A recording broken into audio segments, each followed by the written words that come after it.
Muchas gracias por acompañarnos en Así las Cosas.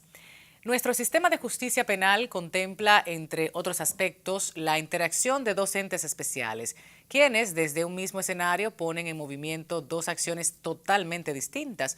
Uno tiene bajo su responsabilidad la formulación e implementación de la política del Estado contra la criminalidad, dirige la investigación penal y ejerce la acción penal pública en representación de la sociedad. El otro brinda servicios de defensa legal gratuita por medio de un cuerpo de abogados altamente calificados dirigido a las personas privadas de su libertad o vinculadas a un proceso judicial que carecen de recursos económicos o no para pagar un abogado o que por cualquier causa no tengan uno. Nos referimos al Ministerio Público y a la Defensa Pública. En ese espacio vamos a conversar con sus autoridades para compartir el proceso de formación que agotan fiscales y defensores públicos antes de asumir esas responsabilidades y, por supuesto, como proyecto plural, vamos a conversar en adelante en una segunda oportunidad con los directivos de las asociaciones que agrupan ambos gremios. Así las cosas, conversemos sobre la Escuela del Ministerio Público y la Defensa Pública de la República Dominicana. Acompáñenos.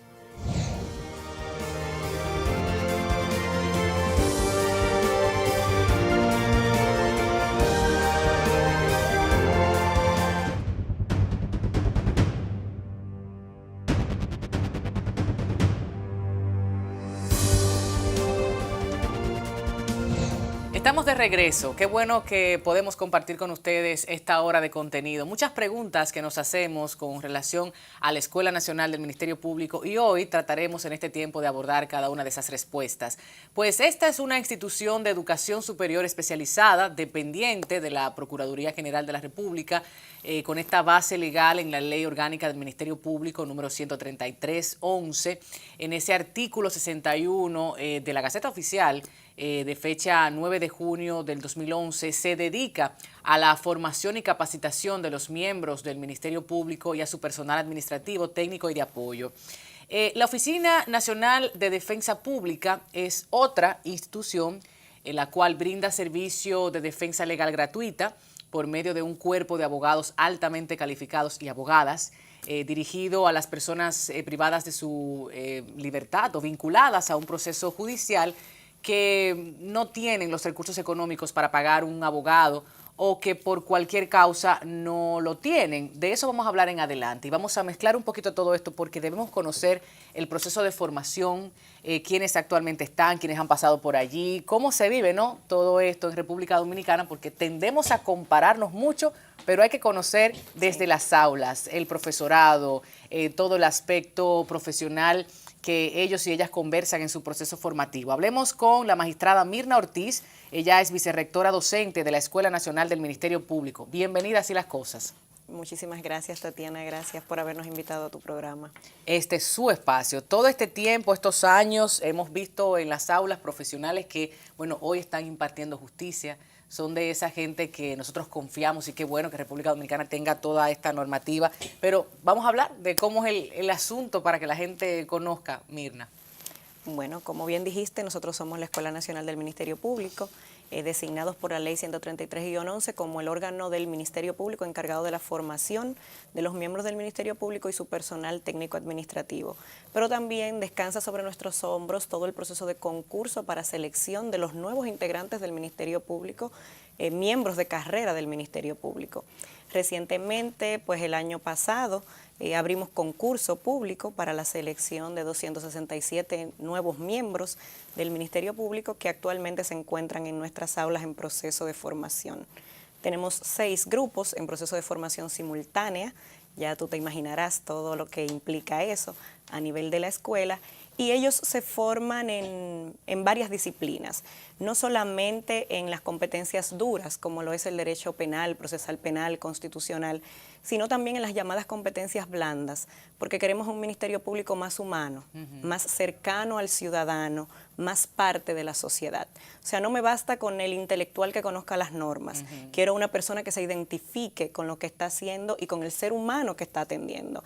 Entonces, por eso nuestra capacitación está también orientada a brindar esas competencias. Competencias como trabajo en equipo, como habilidades gerenciales, cómo ser más sinérgicos, ¿verdad? En las labores que realizamos. Diligentes, proactivos, todas esas habilidades pues forman parte del programa y las mezclamos con esas otras materias duras para crear en ellos un ser humano pues más completo, más capaz y más identificado con la función de servir a la ciudadanía. Hablábamos de quienes se interesan por esta carrera. Obvio que hay una realidad de quienes tienen otras oportunidades económicas desde el momento de pisar un aula para formarse como abogado o abogada. En este caso, proceden generalmente, me decía, de la Universidad Autónoma de Santo Domingo, de la UAS. Sí, en su mayoría son egresados de la Universidad Autónoma de Santo Domingo. Esto no es casual porque también la UAS es la universidad más poblada y a la que acuden la mayor parte de los dominicanos, y la carrera de Derecho pues a su vez una de las más pobladas también en las universidades, pero también contamos con egresados de UTESA, la Universidad del Caribe, UAPA, algunos egresados también Pucamaima, UNIBE, UTESA, OIM, o sea que hay representación de todas las universidades en lo que es la capacitación y los miembros del Ministerio Público. Magistrada, le hago la pregunta porque para nadie es un secreto que a nivel general tenemos debilidades en la formación escolar, universitaria, en muchas carreras, en todas diríamos, y también el empeño que pueda emplear, ¿no?, un estudiante para su formación es vital. Los libros, a quien pueda acceder, pero en la carrera de Derecho, un fiscalizador, imagínese usted, o más adelante un defensor, que siempre han dicho los abogados y abogadas que han estado aquí que son los mejores, los defensores públicos, son muy buenos, eso lo vamos a conocer. Y eso influye mucho, o sea, ese cambio para ya especializarse y estar con esa responsabilidad, diríamos, estatal, o sea, ¿cómo se da? Es bueno señalar que las universidades no nos forman para ser jueces, no nos forman para ser fiscales ni para ser defensores públicos. Te da una basecita. Te dan, exacto, tú sales de la universidad con muchos conocimientos generales y sobre todo con de todo un poco.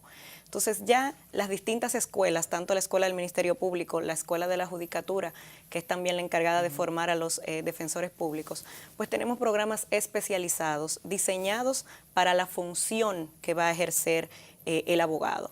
O sea, lo sacamos de ese todo y lo llevamos al área especializada. En el caso del Ministerio Público, nuestra formación se centra en 4 ejes fundamentales, que es investigación penal, derecho constitucional, derecho penal y derecho procesal penal, a la que añadimos pues las materias que anteriormente indiqué con todo el tema de las competencias blandas. Entonces ellos salen preparados para investigar, procesar, perseguir los casos penales y sobre todo litigar ante los tribunales, que es una de las grandes funciones del Ministerio Público, pues los casos en aras de obtener una condena para los culpables.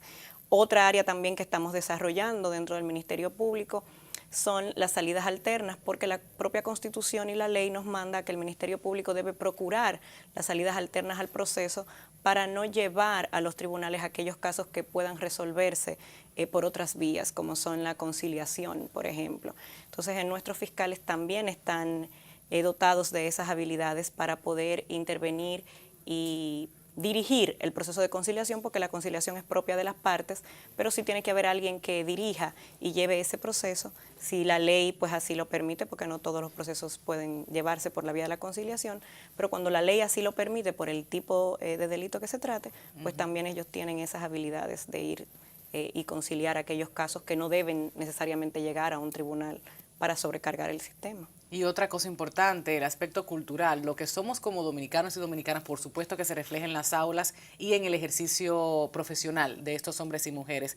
¿Cómo se ve quienes pasan por esas aulas? O sea, en su experiencia, magistrada, ¿a qué nivel estamos? No comparándonos con nada ni con nadie, sino en lo que necesita República Dominicana de sus fiscalizadores.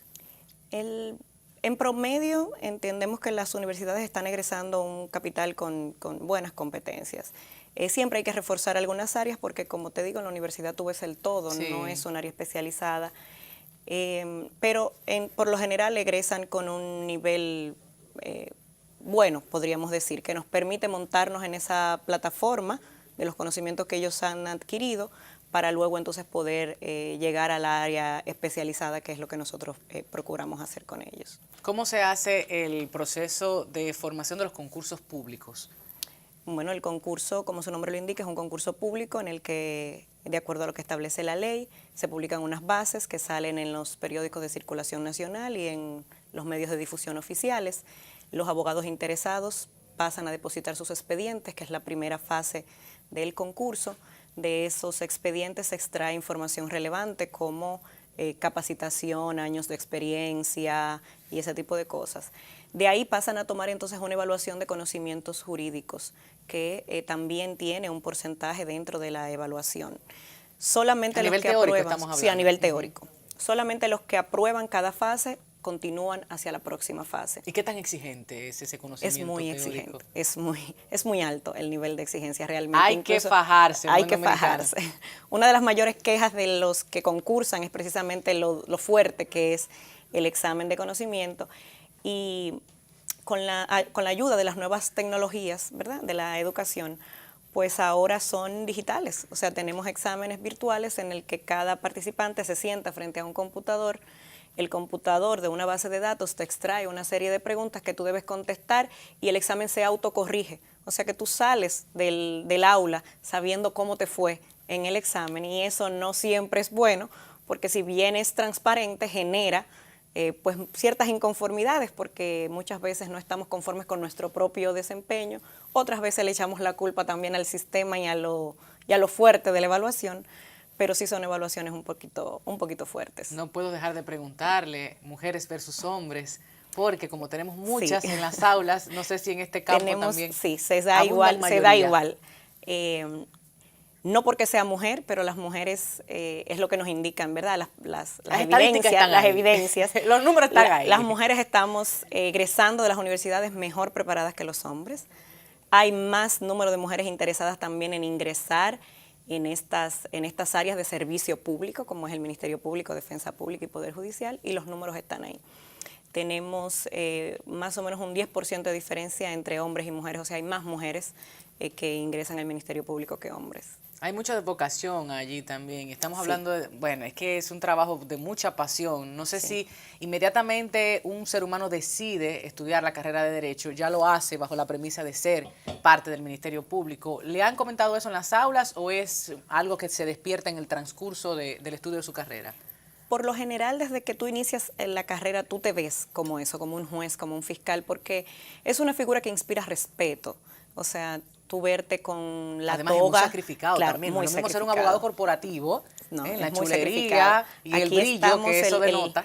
El sistema de justicia penal, si lo ves a la luz de las otras áreas del derecho, es el sistema de justicia quizás que requiere de más recursos, que requiere de más dedicación y de más vocación, porque tú no estás lidiando con intereses económicos, claro. Tú estás lidiando con la vida de seres humanos. La vida, la libertad. Entonces, que la es lo más libertad, preciado. Exactamente. Entonces eso requiere altos niveles de vocación, porque todo el dinero del mundo no paga los sacrificios que tienen que hacer jueces, fiscales, defensores, en aras de llevar o de llegar a la justicia, o por lo menos lo más cercano a la justicia, porque solo podemos reconstruir aquellos hechos que las evidencias nos permiten reconstruir, y no siempre tendremos la construcción real del hecho, pero sí lo más aproximado que se pueda para ejercer justicia. Para ejercer justicia con esa formación de la cual usted ha estado hablando en estos minutos, pero también algunos elementos externos, herramientas que también son necesarias. ¿Cómo anda eso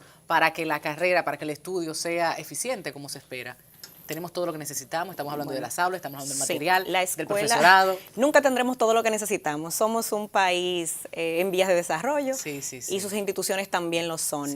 Pero la Escuela del Ministerio Público, bajo la dirección de nuestra rectora, la licenciada Gladys Sánchez, ha avanzado bastante en temas de infraestructura. Contamos con una infraestructura adecuada, todas nuestras aulas están correctamente equipadas, incluso con los recursos tecnológicos óptimos.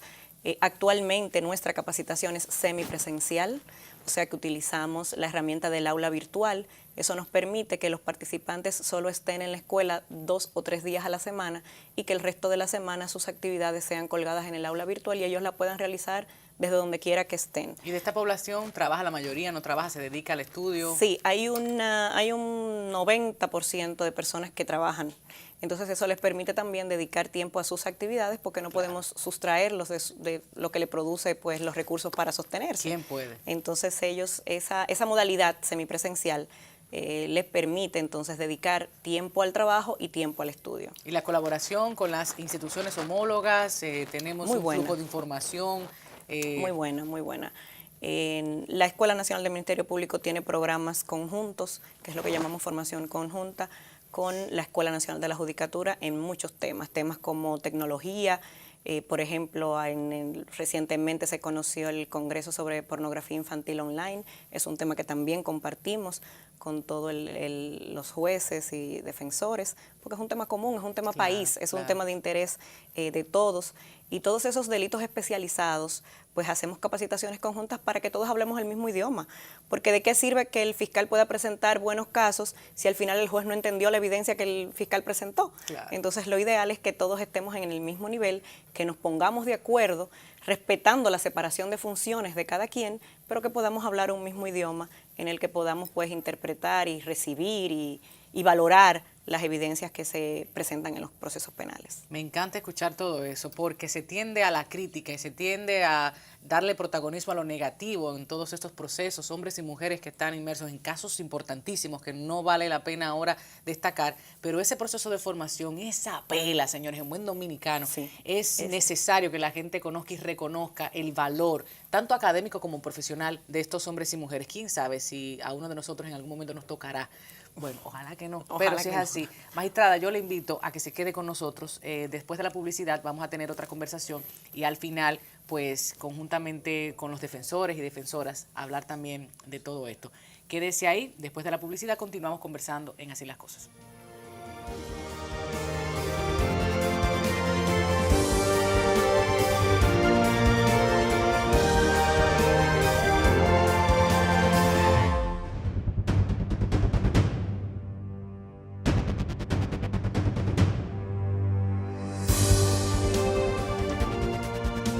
De regreso, qué bueno tener la oportunidad de seguir compartiendo el tema porque debemos conocer cuál es el proceso de formación de defensores públicos. Yo recuerdo en una conversación que sostuve con ese abogado tan reconocido, constitucionalista, Eduardo Prats, decía, lo mejor que le puede pasar a cualquier ciudadano o ciudadana es un defensor público.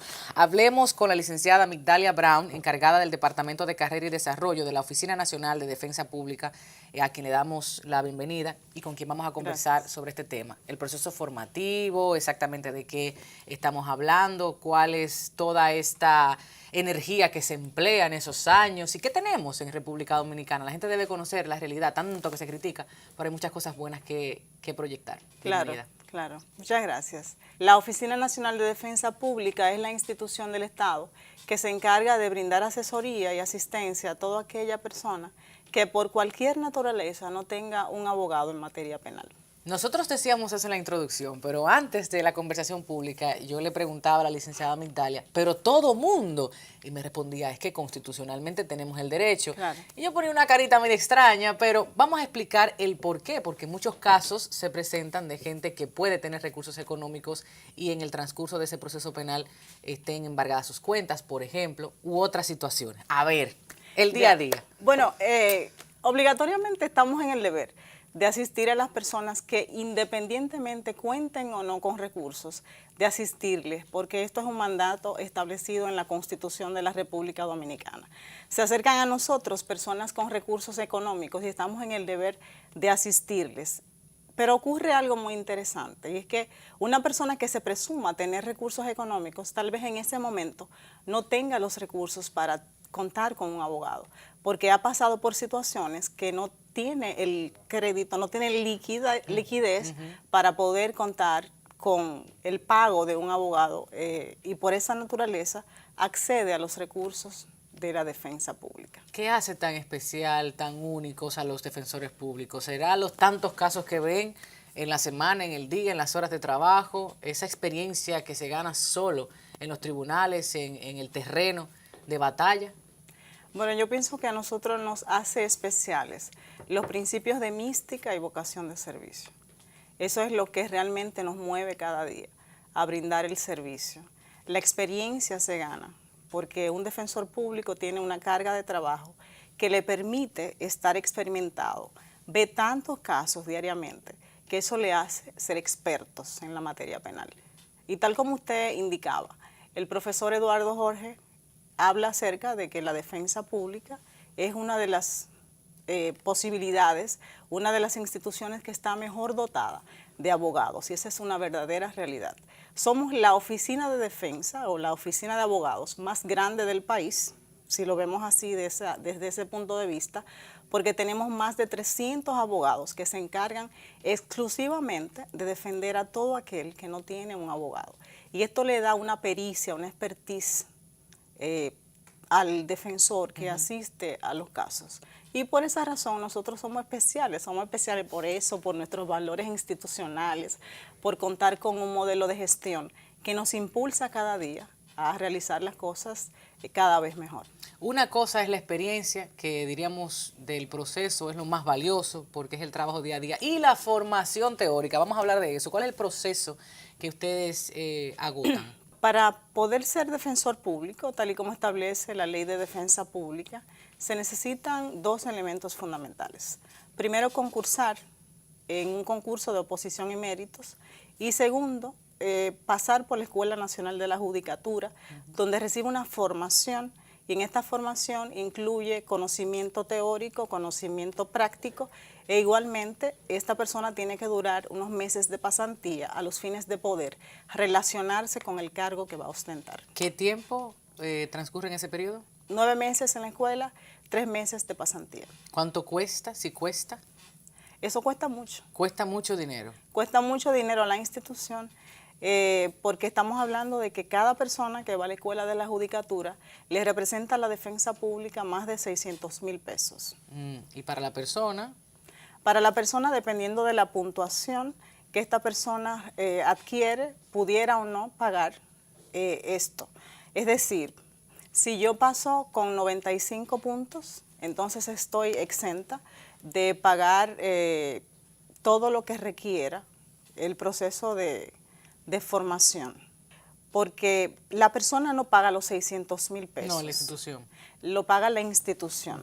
Pero si la persona, antes del cumplimiento del contrato, que está fijado por 3 años, entonces está en el deber de pagar el costo de la capacitación. Eso se entendió. 3 Exactamente. años para la institución, mi trabajo, una especie de devolución de la formación que yo he obtenido, y si me voy antes a una oficina privada o lo que sea, tengo que pagar esa formación profesional. Exactamente. ¿El profesorado dominicano o profesores internacionales también? Sí. Los docentes. Tenemos la modalidad dual. Tenemos docentes que son dominicanos. Tenemos docentes, tenemos el orgullo de contar con docentes defensores públicos porque manejan muy bien lo que es la función. E igualmente tenemos docentes extranjeros quienes forman a los defensores públicos.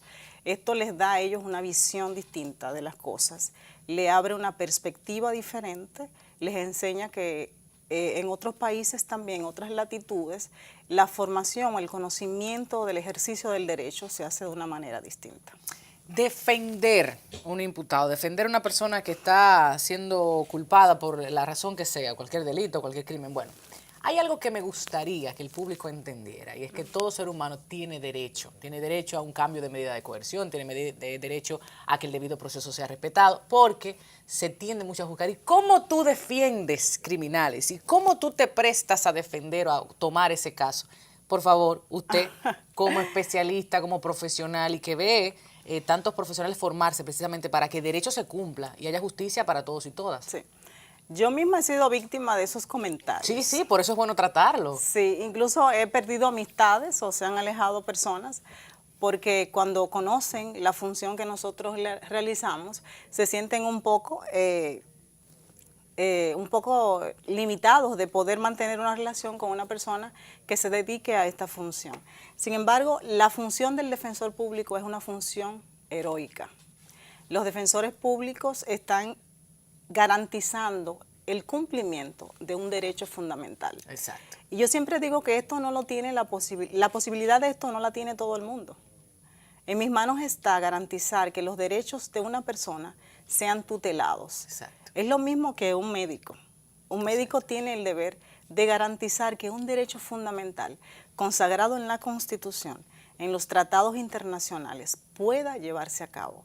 Es lo mismo que un profesor que garantiza el derecho a la educación, que este derecho fundamental se lleve a cabo. Entonces es lo mismo que nosotros hacemos, porque muchas veces se tilda de que el defensor es malo, de que el defensor está haciendo algo para en contra de lo que es la justicia, porque muchos nos ven como que nosotros somos auxiliares de la justicia y lo que tenemos que decir es sí, él cometió el delito. Sin embargo, nosotros estamos ahí es para garantizar que los derechos de esa persona sean debidamente respetados. Claro, mira, en buen dominicano, señores, así como el médico plantea la licenciada, debe de preservar la vida de cualquier delincuente, no importa, criminal, un ser humano que haya cometido cualquier hecho, así también el abogado o la abogada debe garantizar que en prisión, que en el juicio, que en todo espacio en donde se esté llevando este proceso, sea garantizado su derecho a la vida, a la dignidad, todo derecho constitucional, derecho fundamental, porque la gente tiende a comentar ese aspecto y a tildar mucho, lo he escuchado, por eso lo traigo a la mesa. 24 horas al día.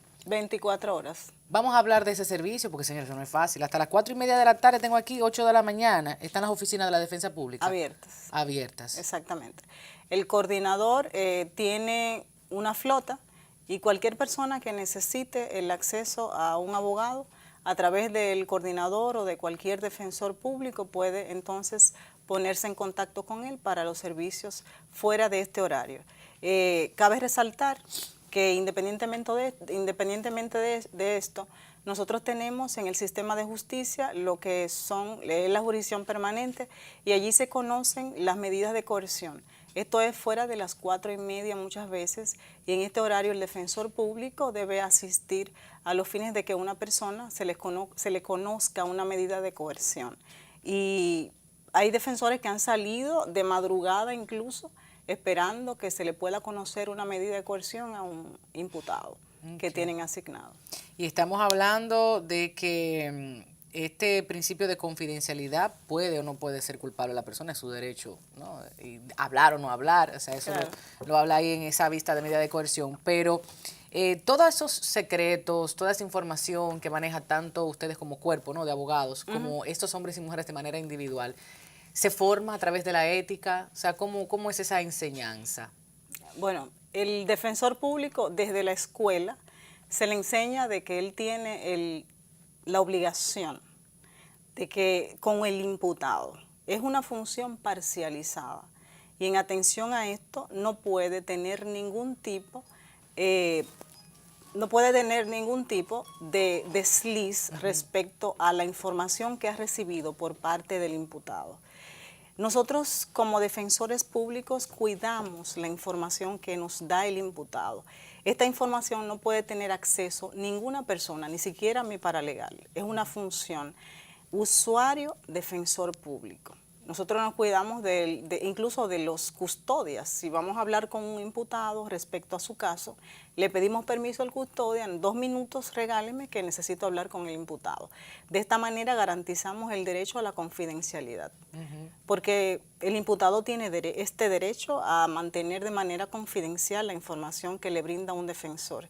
Incluso si un defensor público deja de asistir a un imputado, necesariamente debe resguardar la información que ha recibido de ese imputado y no hablar nada del caso a ninguna otra persona. Importante decir que si ha tenido un abogado o abogada defensor anteriormente, renuncia, ¿no? Sí. Lo hace constar, puede solicitar la Defensoría Pública y en caso de otro, pues también el mismo proceso. Hago las preguntas no de manera ingenua, sino porque reconozco que como seres humanos que son, a veces pudieran entrar en conflicto entre todo esto que sé y mi trabajo, aquello que debo guardar y con la ética y profesionalismo que debo llevar a cabo cada uno de estos casos, que son muchísimos. Sí.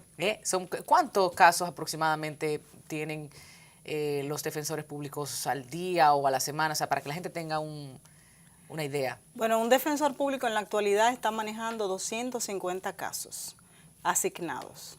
Un defensor pudiera tener, en un día pudiera manejar 8 casos en diferentes tribunales, medidas de coerción, pudiera tener audiencias preliminares, pudiera tener juicios de fondo. Estamos hablando de que es una función donde la persona está sometida a una actividad muy intensa, Claro. Y luego de esto, entonces, tiene que tener también una función administrativa. O sea que realmente es un trabajo de honor. Claro, cuando usted le vea por ahí, por favor, apriete esa mano fuerte y dígale, yo a usted le valoro. Porque Claro, mire, claro. está ejerciendo una función de muchísimo estrés, de muchísima responsabilidad, una carga social también. Claro, Y claro. todo el aparato judicial, diríamos, porque ahí descansa mucho. Bueno, después de la publicidad vamos a unir el Ministerio Público, Defensoría Pública, vamos a conversar entre ustedes para concluir este espacio que es tan necesaria la conversación en esta materia. Quédense ahí. Gracias.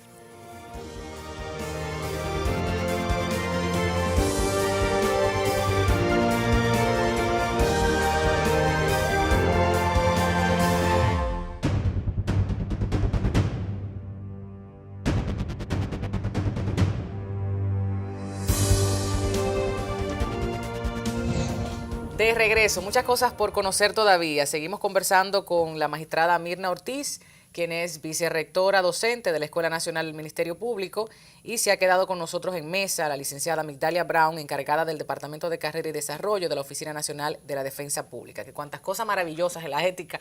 Y sí, pero ¿cómo vamos a mezclar esto? Bueno, en el compromiso, el trabajo, la ética, lo que se fajan estos hombres y mujeres. Pero hay que hablar de dinero, hay que hablar de presupuesto, hay que hablar de cuánto devenga uno de estos profesionales. Más o menos lo comentábamos en cuanto al ministerio, pero en la Defensoría hay algo que quizás la gente, al igual que nosotros en el equipo de producción, para brindar un poco más de información, quisiéramos exponer. Y es cómo ganan, cuánto ganan y de qué depende estas tres categorías que habías comentado. Ok. El escalafón que se define en la Ley de Carrera de Defensa Pública es un escalafón donde hay tres tipos de defensores. Defensor categoría 1, defensor categoría 2 y categoría 3. Esto es tomando en consideración el tiempo que tiene la institución, los méritos, la capacitación y buena evaluación del desempeño. Todo por puntos. Exactamente. En atención a estos puntos, entonces el defensor pasa de una categoría a otra. Okay. El sueldo de un defensor categoría 1 es de 64,000 pesos, el categoría 2 de 76 y el de categoría 3 es de 87,000 pesos. La idea de la defensa pública es que puedan estar los defensores públicos equiparados con relación a los sueldos a todos los miembros del sistema de justicia penal, es decir, que los fiscales, jueces y defensores públicos ostenten el mismo sueldo.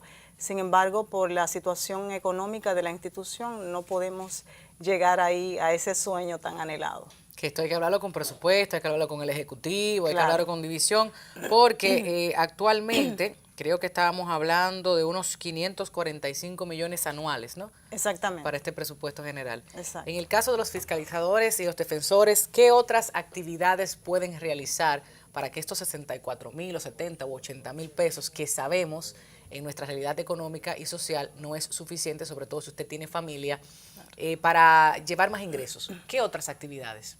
Bueno, solamente es compatible con la docencia y es igual tanto para los defensores como para los ministerios públicos y para los jueces. En el caso de los ministerios públicos, los salarios son un poquito, no es mucha la diferencia, pero es un poquito más que los defensores. Y tenemos un escalafón distinto. Se ingresa por el rango de fiscalizador, que es el de menor jerarquía, por decirlo de alguna forma. Luego está el de procurador fiscal y el de procurador general de corte, que son los 3 niveles de carrera.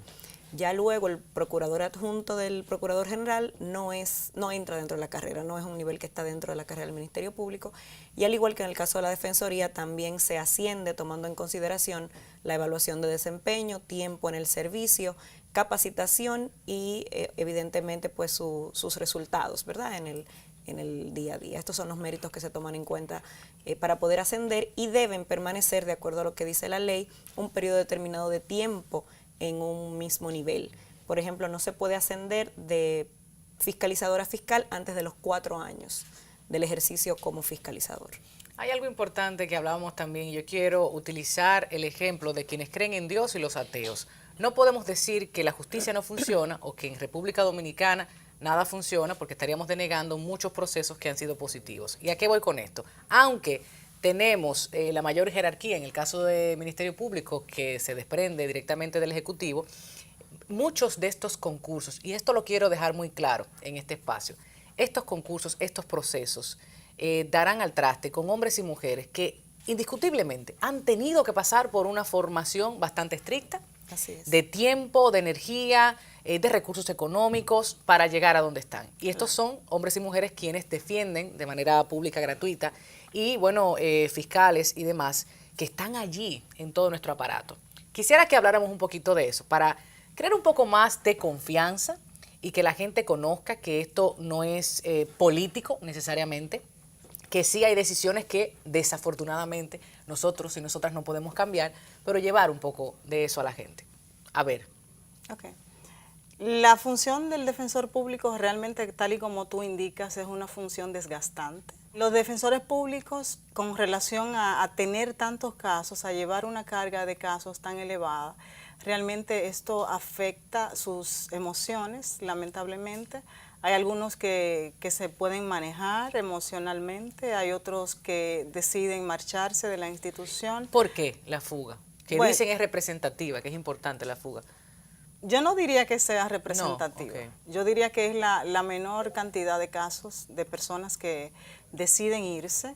Bueno, porque yo tal vez, si no tuviera tanto compromiso y tanto amor por la institución, tal vez yo optara por hacer lo mismo.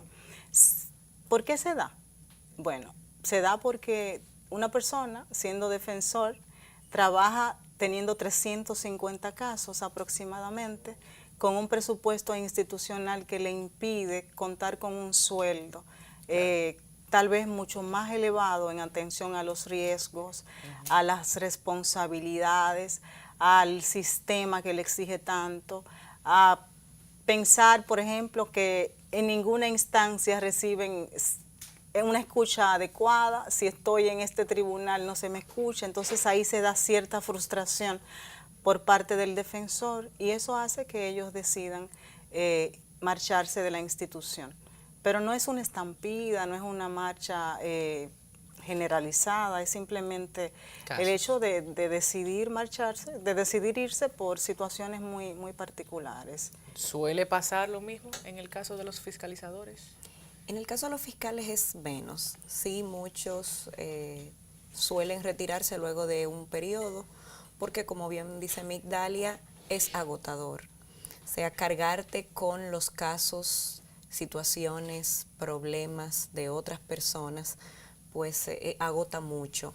Cuando un fiscal tiene que recolectar las evidencias, por ejemplo, de un caso de incesto, y tiene que escuchar a la niña relatar cómo su padre o su madre abusó física, sexual y emocionalmente de él, y luego ir fríamente a un tribunal y presentar ese caso, pues evidentemente que todo eso te va desgastando. Imagínate un fiscal que trabaja temas de violencia de género, claro, tener que escuchar toda esta problemática y que encima de eso te despiertes un día viendo que quizás a la víctima que tú intentaste proteger por cualquier situación muere en manos de su agresor, pues todo eso te va cargando, te va llenando de un sinnúmero de, hasta de frustraciones personales, porque claro, tú quieres hacer más y no puedes. Entonces llega un momento como en la vida de cualquier ser humano, pues que tú decides darle un giro. Y eso es lo que provoca la mayor cantidad de fugas, si queremos llamarlo de esa forma, porque esto se ejerce con pasión y te puedo asegurar que la mayoría de los que estamos en esta función pues lo hacemos porque sentimos esa pasión. Que los salarios pueden ser o deben ser mejores, probablemente, pero no todos estamos mirando el salario, estamos viendo más allá, estamos viendo esa capacidad de contribuir con la sociedad, de aportar mi grano de arena y de ver cómo si yo hago bien las cosas, pues eso puede contribuir a que tengamos un mejor país mañana. Oportunidades de mejora en cuanto a los procesos de formación a las instituciones, ¿qué pudiéramos apuntar ya para casi ir concluyendo? Bueno, si tuviéramos más recursos económicos, tuviéramos más defensores públicos, hubiera más capacitación, los defensores que hay en la actualidad no estuvieran tan sacrificados en el ejercicio de la función y esto sería fundamental. O sea, aquí estamos hablando de un tema recursos, que es lo que de manera obligada permea todo el ejercicio de la institución. Estamos hablando de una institución donde el 86% de su presupuesto anual es utilizado en nómina. O sea que lo demás, el 14%, tiene que ver con servicios, material gastable y todo eso. O sea que nosotros realmente, porque somos una institución seria, ¿verdad?, podemos sobrevivir con ese 14%, pero realmente vamos muy sacrificados. Entonces yo pienso que de manera fundamental, si tuviéramos más presupuesto, pudiéramos contar con la cantidad de defensores que nosotros requerimos, pudiéramos tener mejor capacitación. Aprovecha ahí también y dígale a los estudiantes de Derecho que están ya casi saliendo o que están empezando su carrera profesional, el por qué acercarse si tienen, ¿no?, esa necesidad, esa sed de información, de hacer más por los demás. Claro. Porque es pura vocación y pasión. Claro, para ser defensor público hay que tener mucha vocación, hay que sentirlo, hay que tenerlo en el corazón. Nosotros, los defensores públicos, que todos los días, ¿verdad?, salimos en defensa del que nadie quiere defender, porque es una función que realmente frustra, así como Mirna dice que los fiscales pasan por ese proceso de frustración, el defensor se frustra aún más, porque el sistema va en contra de lo que es la persona del imputado por todos los prejuicios que existen. Sin embargo, le instamos a todos los que estudian Derecho, a los que van saliendo de las universidades, a que se den la oportunidad de conocer el servicio de defensa pública, quedarían enamorados de servir, de contribuir con la sociedad, de aportar, porque realmente lo que nosotros hacemos es un aporte a la ciudadanía, garantizando un derecho fundamental, garantizando el ejercicio del derecho a la defensa de manera particular, y esto realmente es muy hermoso, o sea, que sería una buena oportunidad. Que se acerquen, ¿por qué no? ¿No? Y llevar un poquito de la conciencia colectiva que tratamos cada semana. Precisamente, fíjense ustedes estas dos caras. Mucho prejuicio porque estás defendiendo a quien la sociedad no necesariamente entiende que debe ser defendido. Claro. Y esa presión al fiscal porque debe de reunir más pruebas, porque debe ser más incisivo, porque debe perseguir, porque debe lograr esa condena. Aquí están encontradas las partes, sí, mucho de las informaciones que no conocemos porque no estamos en el proceso de investigación. Y es bueno aclarar que los defensores y los fiscales no son enemigos, ¿eh? Claro. Que se rompa ese tabú, porque no lo somos, es un mito. Fiscales y defensores pues somos hermanos, somos amigos, procuramos en cierta medida los mismos fines porque ambos queremos garantizar un sistema de justicia adecuado. Simplemente cumplimos un rol cuando tenemos las togas puestas y estamos ahí en el tribunal, y cada quien tiene que hacer lo mejor por defender su caso, ¿verdad? Pero fuera de esas instancias, los defensores y los ministerios públicos pues tenemos una muy bonita relación, y hasta tenemos relaciones de cooperación en temas como capacitación, en el que nos colaboramos mutuamente, pero en funciones, pues cada uno tiene que cumplir con lo que le toca, ¿verdad? Claro. De acuerdo a lo que establece la ley. Así es. Bueno, pues con esto nosotros nos despedimos. Yo creo que ha sido una conversación necesaria, útil, oportuna, tal cual pretendemos cada semana en Así las Cosas.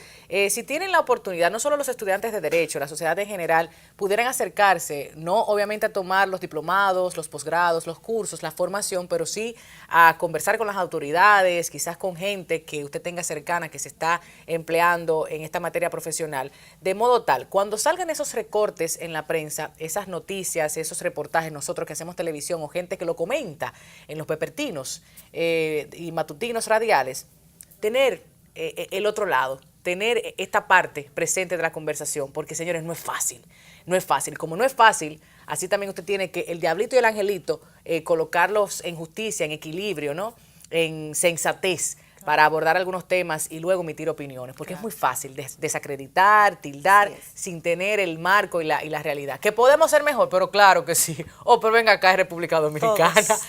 Todos. No me quiero mencionar otro país. Muchísimas gracias a la magistrada Mirna Ortiz y a la licenciada Migdalia Brown por acompañarnos en el día de hoy.